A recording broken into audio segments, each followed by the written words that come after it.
ഒരു നിർണായക മിസൈൽ പരീക്ഷണത്തിന്റെ ഭാഗമായിട്ട് ഒഡീസയിലെ ബാലസോർ ജില്ലാ ഭരണകൂടം 11,000-ഓളം വരുന്ന ജനങ്ങളെ മാറ്റിപ്പാർപ്പിച്ചിരിക്കുകയാണ്. ഇതിൽ കന്നുകാലികളടക്കം വരും. എന്താണ് ഈ ഐഡന്റിറ്റി വെളിപ്പെടുത്തിയിട്ടില്ലാത്ത ഈ ഭൂഖണ്ഡാന്തര മിസൈല്? അഗ്നി 6 ആണെന്ന് പറയുന്നവരുണ്ട്. എങ്കിലും കൃത്യമായിട്ട് ഈ ജനങ്ങളോട് പോലും കൃത്യമായിട്ട് വെളിപ്പെടുത്തിയിട്ടില്ല എന്ത് തരത്തിലുള്ള മിസൈൽ പരീക്ഷണമാണ് അവിടെ ഈ ഇൻ്റഗ്രേറ്റഡ് ടെസ്റ്റ് റേഞ്ച് ചണ്ഡിപ്പൂരിലുള്ള നടക്കാൻ പോകുന്നത് എന്ന്. യഥാർത്ഥത്തിൽ എന്ത് തരത്തിലുള്ള മിസൈൽ പരീക്ഷണമാണ് ഈ ഒഡീഷയുടെ ഈ ഇൻ്റഗ്രേറ്റഡ് ടെസ്റ്റ് റേഞ്ചിൽ നടക്കുന്നത്? ഇത് ഇന്ത്യയെ സംബന്ധിച്ചിടത്തോളം എത്രമാത്രം നിർണായകമാണ്? ഇന്ത്യ ഒരു ദീർഘദൂര, അതായത് ഒരു ഭൂഖണ്ഡാന്തര മിസൈൽ, അത് അഗ്നി 6 ആകാനുള്ള സാധ്യതയാണെന്നാണ് മാധ്യമങ്ങൾ പറയുന്നത്, വിക്ഷേപിക്കാൻ ഒരുങ്ങുകയാണ്. ഇതിന്റെ ഭാഗമായിട്ടാണ് ഒഡീഷയിലെ ലോഞ്ച് കോംപ്ലക്സ് 3 ചാന്ദിപ്പൂർ, അവിടെ നിന്നാണ് ഈ വിക്ഷേപണം നടക്കാൻ പോകുന്നത്. ആ ലോഞ്ച് കോംപ്ലക്സ് 3യുടെ 3 കിലോമീറ്റർ പരിധിയിലുള്ള ജനങ്ങളെ മുഴുവൻ ഇവാക്യുവേറ്റ് ചെയ്ത് അവരെ അഭയാർത്ഥി ക്യാമ്പുകളിൽ തൽക്കാലത്തേക്ക് താമസിപ്പിച്ചിരിക്കുകയാണ്. അതായത് അവരെ താമസിപ്പിക്കാനായിട്ട്, ഇത് അഭയാർത്ഥി എന്ന് പറഞ്ഞാൽ അവിടെ മറ്റൊന്നും തെറ്റിദ്ധരിക്കേണ്ട, അവിടെ പ്രകൃതിക്ഷോഭമോ മറ്റ് അപകടമോ ഒന്നുമില്ല.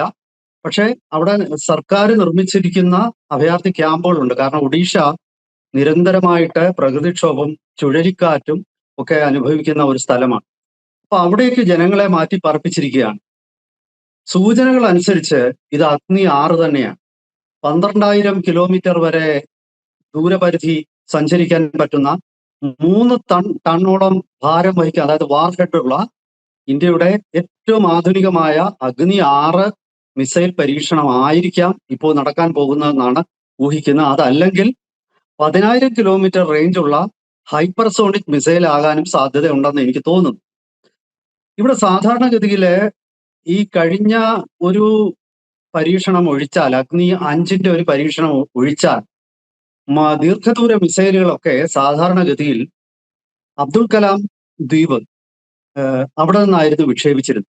ഒഡീഷയിലെ ഇന്ത്യയുടെ 2 മിസൈൽ വിക്ഷേപണ കേന്ദ്രങ്ങളും ഒഡീഷയിലാണ്. അതൊന്ന് തീരപ്രദേശത്ത് ബലാസോർ എന്ന് പറയുന്ന ജില്ലയിലുള്ള ചാന്ദിപ്പൂർ ലോഞ്ച് കോംപ്ലക്സ്, അവിടെ ആണ് ഒരു സൈറ്റ്.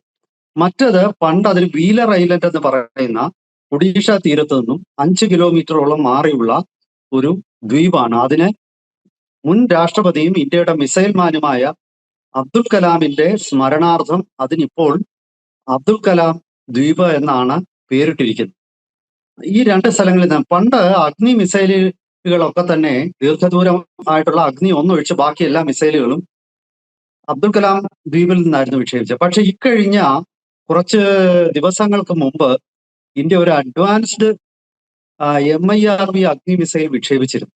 ഈ വിക്ഷേപണം നടന്നത് ഈ ബലാസോറിലെ ചാന്ദിപ്പൂരിൽ നിന്നാണ്. ഇവിടെ ഈ വേലിയിറക്ക സമയത്ത് കടൽ ഏതാണ്ട് ഒരു 3-4 കിലോമീറ്റർ പിറകോട്ട് വലിയുന്ന ഒരു പ്രതിഭാസമുള്ള ഒരു പ്രദേശം.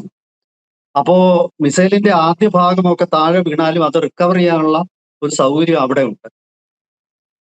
ഈ കൃത്യമായിട്ട് ഏത് മിസൈലാണ് ഇപ്പോൾ വിക്ഷേപിക്കാൻ പോകുന്നത് എന്നുള്ള അറിയിപ്പൊന്നും defence research and development organisation നൽകിയിട്ടില്ല. ഒരുപക്ഷെ ഈ അഗ്നി 5 നമ്മൾ മുൻപ് വിക്ഷേപിച്ചിരുന്നതിനേക്കാൾ ഭാരമേറിയ അഗ്നി 5ന്റെ ഭാരം 50-55 ടണ്ണാണെങ്കിൽ ഈ അഗ്നി 6ന്റെ ഭാരം ഏതാണ്ട് 70 ടണ്ണായിരിക്കുമെന്നാണ് ഊഹിക്കപ്പെടുന്നത്. ഇതൊരു 4 സ്റ്റേജ് മിസൈൽ ആകുമെന്നാണ് കരുതപ്പെടുന്നത്. അതുപോലെ തന്നെ ഞാൻ ആദ്യമേ പറഞ്ഞു, ഇതിന്റെ വാർഹെഡ് 3 ടൺ വരെ ഭാരമുള്ള വാർഹെഡ്, സ്ഫോടക വസ്തുക്കൾ, അതായത് അണ്വായുധം ഉൾപ്പെടെയുള്ളവ വഹിക്കാൻ പറ്റും.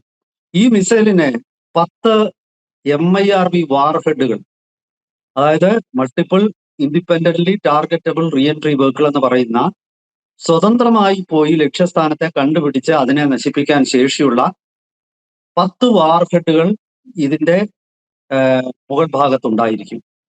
അങ്ങനെ ആ അത്യാധുനിക ടെക്നോളജിയോട് കൂടി തന്നെ ആയിരിക്കും ആദ്യ വിക്ഷേപണവും നടക്കുക. MIRV ടെക്നോളജി ഇപ്പോൾ തന്നെ അഗ്നി 5ലും അതുപോലെ അത്ര ഒന്നും ദൂരപരിധി ഇല്ലാത്ത അഗ്നി പ്രൈം 2000 കിലോമീറ്റർ വരെ മാത്രം ദൂരമുള്ള ടാക്ടിക്കൽ മിസൈലായിട്ടുള്ള അഗ്നി പ്രൈമിലും ഇപ്പോൾ ഈ ടെക്നോളജി, അതായത് MIRV ടെക്നോളജി സംയോജിപ്പിച്ചിട്ടുണ്ട്. അതായത് ഇത് തീർച്ചയായിട്ടും ചൈനയുടെ ഏത് ഭാഗത്തും എത്തിച്ചേരാൻ പറ്റുന്ന, അമേരിക്കയിൽ വരെ എത്തിച്ചേരാൻ പറ്റുന്ന ഒരു മിസൈലായിരിക്കും ഈ അഗ്നി 6 എന്ന് കരുതപ്പെടുന്നു.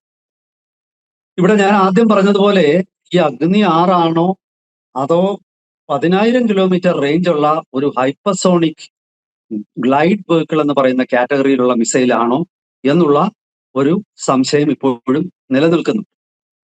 ഹൈപ്പർസോണിക് ഗ്ലൈഡ് വെഹിക്കിൾ ആണെങ്കിലും ശരി, അതും ഒരു ഭൂഖണ്ഡാന്തര മിസൈൽ തന്നെയാണ്. അപ്പോ 1500 കിലോമീറ്റർ ദൂരപരിധിയുള്ള long range antiship hypersonic missile India വിജയകരമായിട്ട് ഈ കഴിഞ്ഞ കുറച്ച് ദിവസം മുമ്പ് പരീക്ഷിച്ചു കഴിഞ്ഞു. പൂർണ്ണമായ വിജയമായിരുന്നു ആ പരീക്ഷണം. മെയ് ആദ്യവാരം തൊട്ട് നിരവധി ആധുനിക ടെക്നോളജികൾ സംയോജിപ്പിച്ച മിസൈലുകളാണ് ഒഡീഷയിൽ നിന്നും ഇന്ത്യ പരീക്ഷണം നടത്തിക്കൊണ്ടിരിക്കുന്നത്. എല്ലാ പരീക്ഷണവും വിജയകരമായി. അതിന്റെ തുടക്കമായിരുന്നു ഹൈപ്പർസോണിക് ആന്റിഷിപ്പ് ഗ്ലൈഡ് മിസൈൽ പരീക്ഷിച്ചത്. ആ മിസൈലിന്റെ പരീക്ഷണത്തിന് ശേഷം ഹൈപ്പർസോണിക് ഗ്ലൈഡ് വെഹിക്കിൾ പരീക്ഷിച്ചു. അഗ്നി 5ന്റെ അഡ്വാൻസ്ഡ് വെർഷൻ വിത്ത് MIRV പരീക്ഷിച്ചു.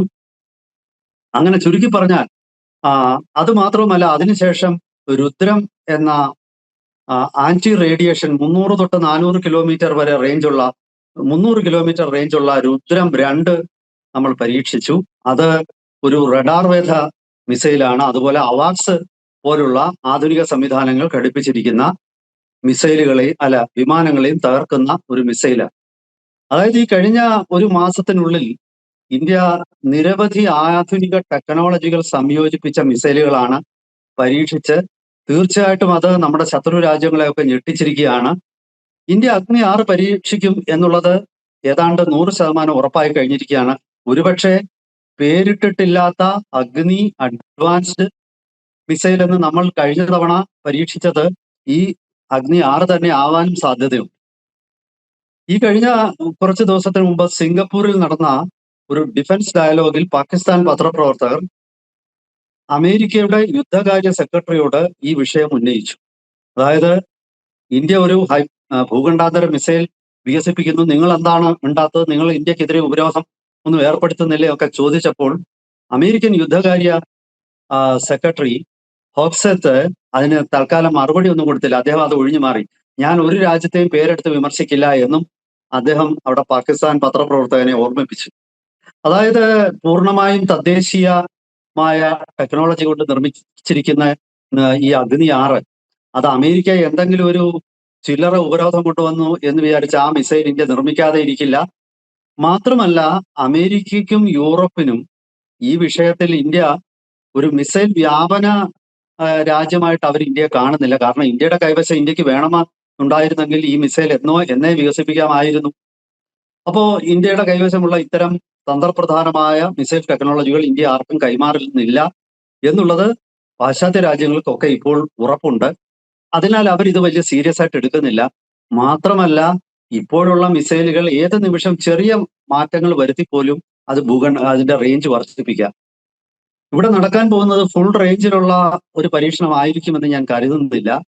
ഈ ലോഫ്റ്റഡ് ലോഞ്ച് എന്ന് പറയുന്ന ഒരു ആധുനിക സംവിധാനമുണ്ട്. അതായത് മിസൈല് ഒരു ഭൂമിക്ക് പാരലായിട്ട് പറന്ന് ഈ പറയുന്ന അത്ര ദൂരം 10,000 12,000 കിലോമീറ്റർ അകലെ ഉള്ള ലക്ഷ്യസ്ഥാനത്ത് പോയി പിടിക്കേണ്ട കാര്യമില്ല ഇന്നത്തെ ആധുനിക ടെക്നോളജികളുടെ ഉപയോഗിക്കുമ്പോൾ.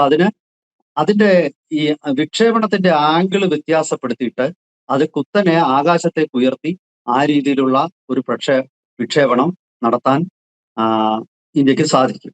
അപ്പോ ഈ ഒരു മിസൈലിന്റെ വിക്ഷേപണം എന്തായാലും ശരി, ഇതൊരു ദീർഘദൂര മിസൈൽ ആയിരിക്കും.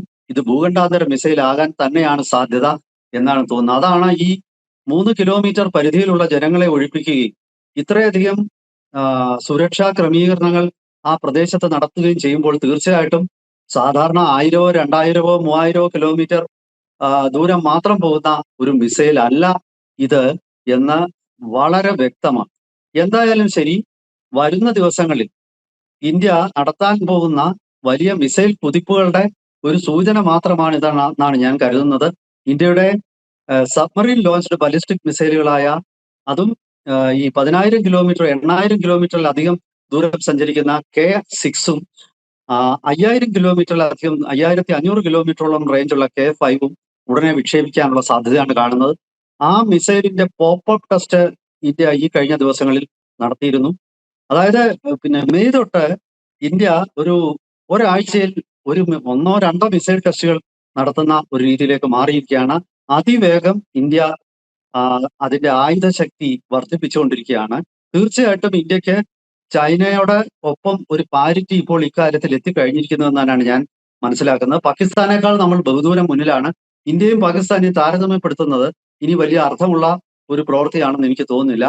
ചൈനയോടോ അമേരിക്കയോടോ മാത്രം താരതമ്യപ്പെടുത്തുകയായിരിക്കും നല്ലത്. എന്തായാലും വരും ദിവസങ്ങളിൽ ഇത് സംബന്ധിച്ചിട്ടുള്ള കൂടുതൽ വിവരങ്ങൾ പൊതുവിടത്തിൽ പ്രത്യക്ഷപ്പെടുന്നതിനനുസരിച്ച് നമുക്ക് കൂടുതൽ വിശകലനങ്ങളുമായിട്ട് വീണ്ടും നമ്മുടെ പ്രേക്ഷകരെ സമീപിക്കാം. അതുവരെ എല്ലാവർക്കും ഒരിക്കൽ കൂടി നമസ്കാരം.